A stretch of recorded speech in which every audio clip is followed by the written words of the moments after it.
welcome. I'm Sima Katauka and you're watching the World Report on NewsX World. Let's take a look at the top headlines of this hour. Ukrainian and US officials have said that Russia must demonstrate a serious commitment to peace as their talks in Miami enter third day today, while European leaders weigh using frozen Russian assets to support Kyiv. Ukraine's state railway company has said that a Russian drone and missile strike has hit a major rail hub in Fastiv near Kyiv, damaging a depot and multiple carriages but causing no reported casualties. The attack comes as Russia and Ukraine intensify strikes on each other's energy and infrastructure targets. Beijing and Washington hold a call to discuss bilateral trade and economic ties as issues from soybean orders to computer chips remain problematic despite the trade truce in October. China's He Lifeng holds a dialogue with Trump officials Besant and Greer. China warns Japan against reviving militarism as Tokyo boosts defense spending, eyes missiles exports. China condemns Japan's Prime Minister for suggesting possible military action over Taiwan, accusing Tokyo of reviving dangerous militarism. Dutch minister admits being blindsided by China's retaliation in Xperia chip crisis. Karaman's faces criticism after Beijing choked off chip flows and scrutiny of his move to invoke a Cold War-era security law.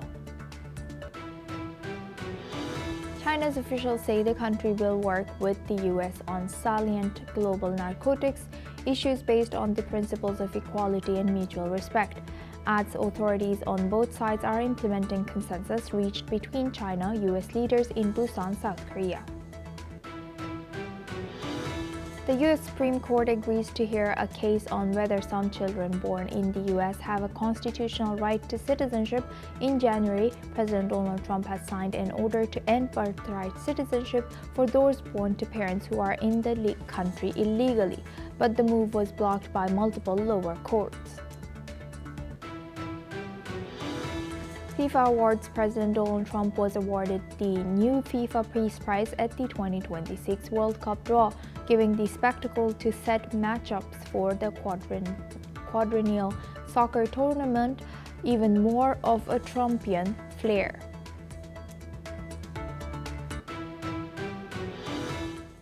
Now for this hour, we start with the Middle East. Qatar's Prime Minister Sheikh Mohammed bin Abdulrahman Al Thani has described the US-backed truce in Gaza as being at a critical moment. Speaking at the Doha Forum, he has said that the recent pause in violence is not yet a full ceasefire, as Israeli forces have not fully withdrawn and stability has not returned, limiting movement in Gaza and out of Gaza. Al-Thani has emphasized that mediators are pushing the next phase of the ceasefire forward, highlighting ongoing talks on U.S. President Donald Trump's plan to end the war, end the two-year conflict. The plan proposes a temporary technocratic Palestinian government in Gaza, supervised by an international board of peace and backed by a multinational security force. Negotiators are still working to finalize the structure and mandate of the security force. Since the October 10th truce, Hamas has returned 20 hostages and 27 bodies in exchange for around 2,000 detainees. Violence has reduced, but Israel continues strikes and demolitions, with both sides blaming each other for violations. Now for this discussion, we welcome Mr. Ali Muhammad Bushbak. He's a Middle East researcher, joins us live from Cairo. Thank you very much, Mr. Ali, for joining us again. Good to see you. Ali, what more can you tell us about this evolving situation, and where do we stand now in terms of ceasefire phase 1, and how close are we to phase 2? Thank you, Osama, for having me. Thank you. The thing is, on the ground, the situation is very incredible. While Israel is sabotaging the deal, that mediated by Donald Trump and the peace plan 21 point that put by Donald Trump. Things is, according to the deal, Israel have allowed for more than 600 or 660 truck or humanitarian aid to enter Gaza. But since the the beginning of October up to now, Israel just allowing for more than 100 truck to enter Gaza. I mean, here the humanitarian aid and also for the trade.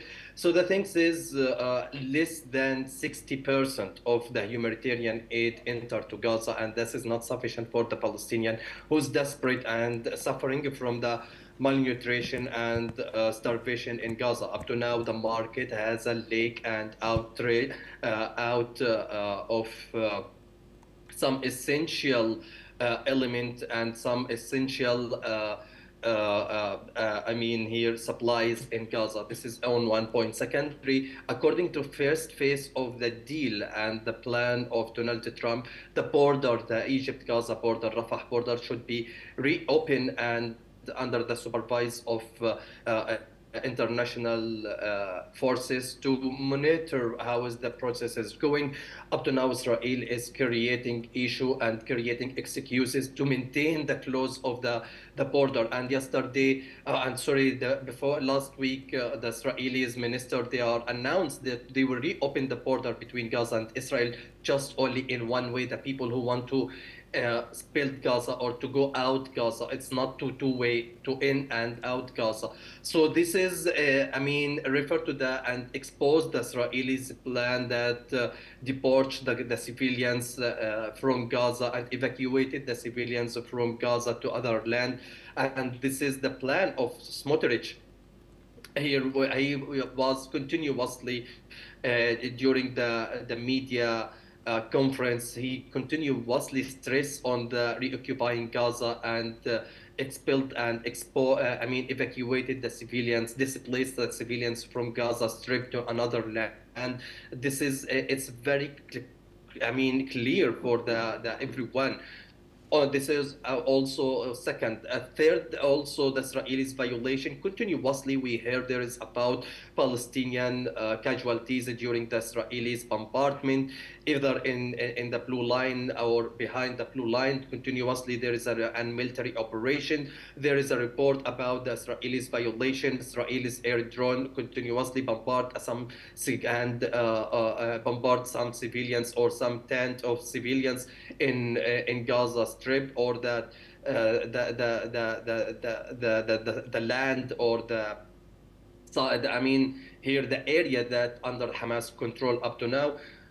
So that's make it more incredible. As I mentioned before, more than 600 Israeli violation for the ceasefire in Gaza. That's including Israelis bombardment, including also the the border between Gaza and Israel, include the humanitarian aids, so etc. So all of these keep the ceasefire between Gaza and Israel fragile. We have seen several times Israel broke the silence, broke the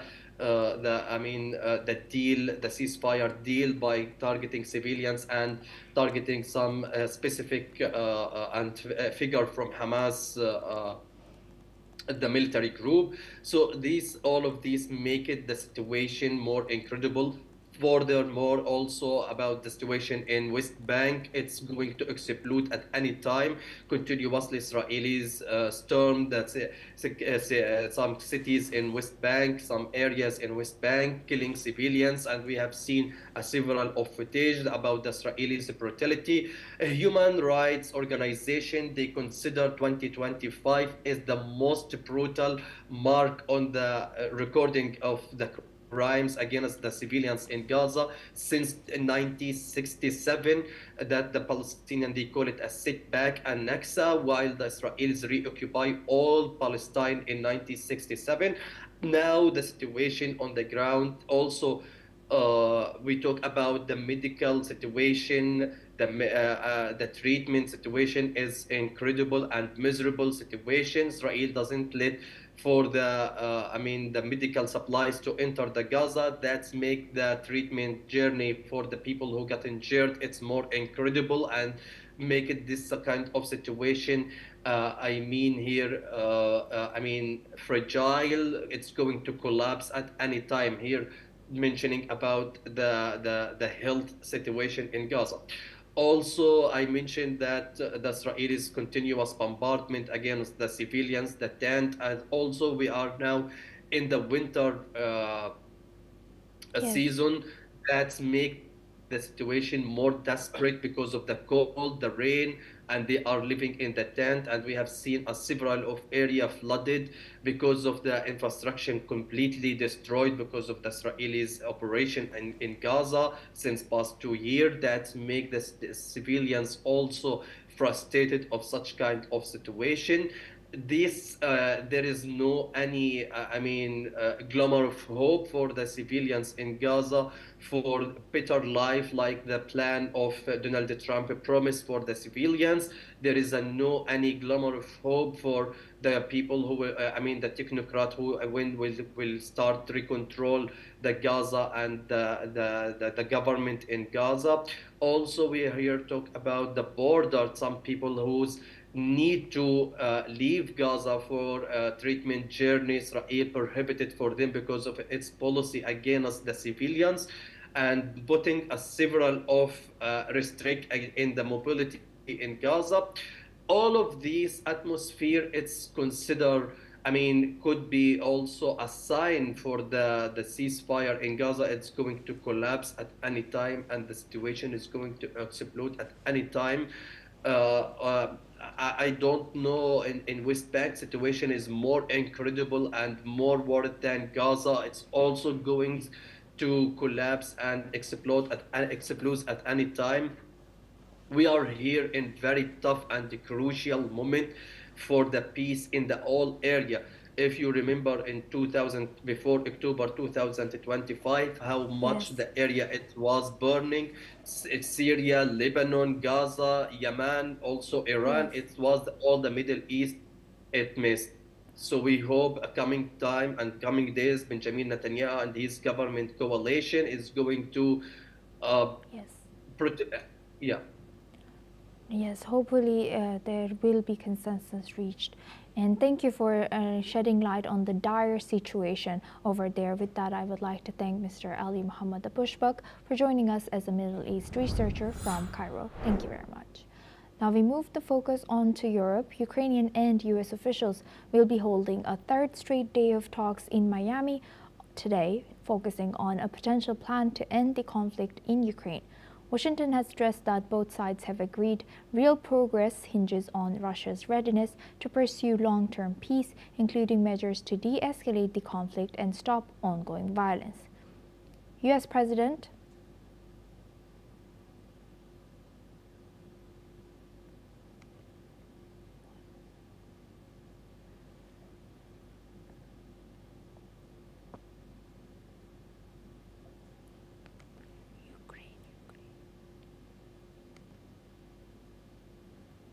Ukrainian and U.S. officials will hold a third straight day of talks in Miami on 6th November today, focusing on a potential plan to end the conflict in Ukraine. Washington has stressed that both sides have agreed real progress hinges on Russia's readiness to pursue long-term peace, including measures to de-escalate the conflict and stop ongoing violence. U.S. President Donald Trump's special envoy Steve Witkoff and son-in-law Jared Kushner held talks with top Ukrainian negotiator Rostom Umerov and Andriy Hinatov, Chief of Staff of Kyiv's armed forces. The discussion followed a previous meeting between Witkoff, Kushner, and Russian President Vladimir Putin in Moscow, where parts of the U.S. proposal were rejected. Officials have agreed on the framework for security arrangements and discussed necessary deterrence capabilities to sustain lasting peace. The U.S. plan envisions Ukraine returning some territory in exchange for security guarantees, although details remain uncertain. Now for this discussion, we welcome Ms. Julia Kazdobina. She is a senior fellow at Ukrainian Prism, joins us live from Kyiv. Thank you very much, Ms. Julia, for joining us. I hope you're staying safe in Kyiv. Now, looking at this, how might the U.S. proposal involving territorial concessions as from the alleged reports, how do you think this is affecting Ukraine's political standing and confidence on this peace ceasefire deal that's brought by U.S.? Well, it's really going to depend on the details, because for Ukraine, an absolute red line is withdrawing from its territories that Russia has failed to capture so far. And those territories are the so-called fortress belt in Donetsk Oblast, and that's a heavily fortified area. And Russia demands that Ukraine withdraws from it for Russia to stop attacking Ukraine.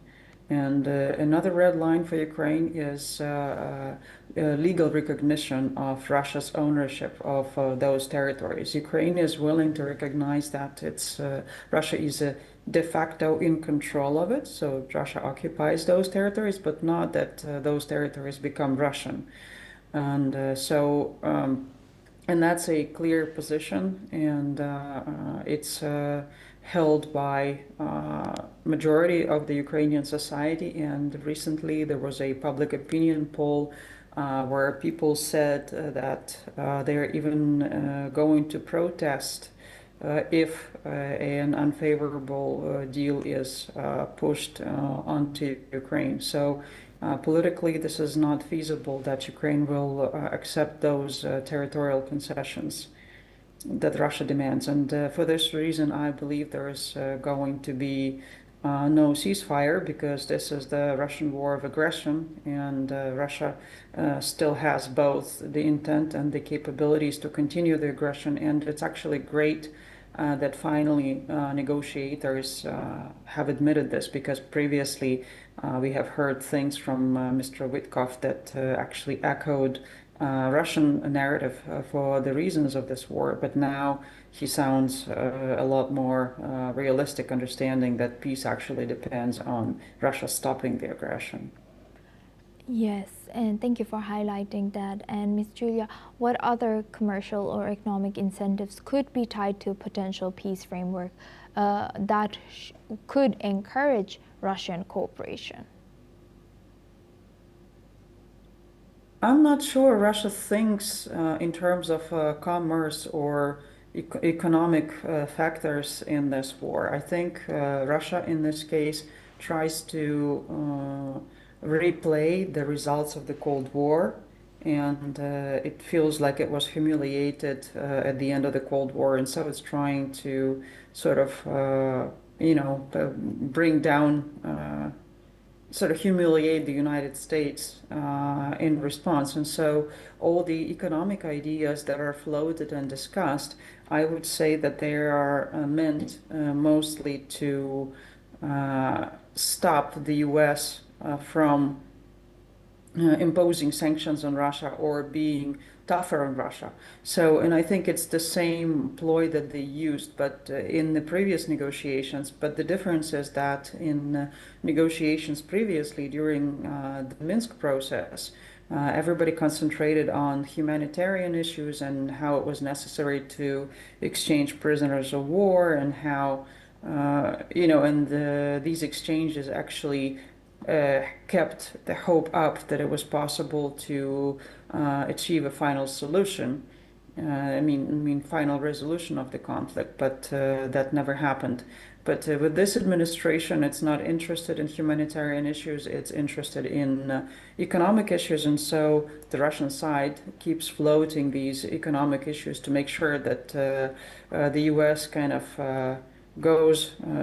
continues to hope that it's possible to resolve the conflict via negotiations, and does not impose sanctions or put more pressure on Russia to stop the war. Right. And Ms. Julia, lastly, what political risks does Ukrainian negotiators face while engaging with both U.S. and U.S. engaging with Moscow? While we know that there's a lot of, you also highlighted that the motives here are more economic, and you also mentioned that Russia is not serious, but it's kind of floating the idea of economic benefits to U.S. So the talks keep kind of pushing or going forward, or it seems to be moving forward.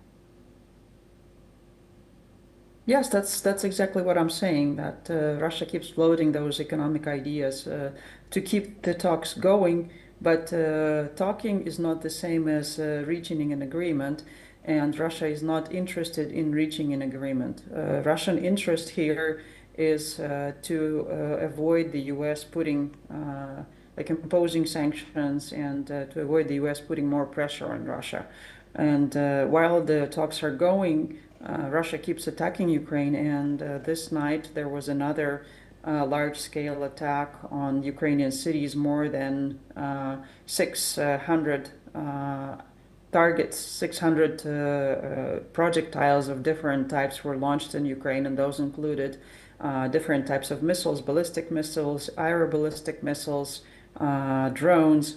And actually, they again targeted Ukrainian energy infrastructure. They targeted Ukrainian railroad infrastructure. So they're trying to destroy Ukrainian economy and trying to. At this point, they were not able to get Ukraine to win militarily at the front line.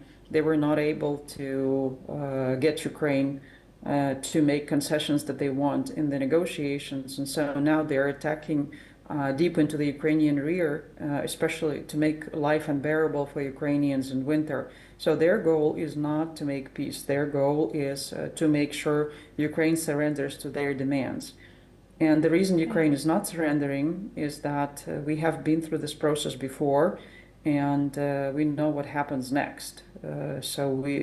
If Russia takes some territory and no limitations are imposed on Russia, it's going to prepare and it's going to launch another attack, because they're doing in the occupied territories, they're doing exactly the same things that they had been doing before the 2022 invasion, right? So you remember that Yes. Russia started the war in 2014, and until 2022 it occupied parts of the Ukrainian territory. And in those territories, it was conducting military buildup. It was conscripting Ukrainian citizens to the Russian army, and it used Ukrainians for the war, for its war when it started the war. And so it's doing exactly the same thing again in the occupied territories, but now it occupies a much larger chunk of the territory. And so we are absolutely confident that if we agree to whatever deal, we need to have security guarantees to make sure that Russia does not do the same thing again. 100%. Thank you very much, Ms. Julia Kozdrubina, for sharing that insight from Kyiv. Please stay with us as we come back to you for our next discussion as well. Now, moving the focus to NATO. In response to Russia's latest barrage of missiles and drones, NATO fighter jets were scrambled in Poland and air defense systems were placed on high alert. The move was precautionary and aimed at securing airspace near Ukraine's borders. The alert lasted just under 4 hours with no violations of Polish airspace. The response involved Spanish, Czech, German, and Dutch forces.